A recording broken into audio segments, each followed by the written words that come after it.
কথা সাহিত্যিক হুমায়ুন আহমেদ স্যারের আজকে 14তম প্রয়াণ দিবস।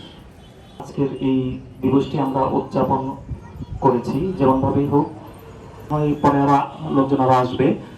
কথা হচ্ছে যে হুমায়ুন আহমেদ কৃতি সন্তান, শুধু নেত্রকোনা নয়, তিনি অনেক সময় অনেক কিছু প্রশ্ন উঠে এসেছে আমার কানে, আমি শুনেছি উনি যে লাইনে যাচ্ছেন, উনি যেভাবে একজন সাহেব আছে, নেত্রকোনার কিছু জায়গার কথা লেখা আছে, নেত্রকোনার মানুষের কৃষ্টিকাল, যে বর্তমান যে সামাজিক যে অবস্থা, আমাদের এই তরুণ প্রজন্ম সরাসরি বলছি যে কিভাবে এখান থেকে ফেরানো যায়। যেমন আজকে আমরা হুমায়ুন আহমেদ স্যারের প্রয়াণাদি অবগত হবে, জানতে পারবে, শিখতে পারবে। মূলত তাদেরকে, তারা যেন ভুল পথে না।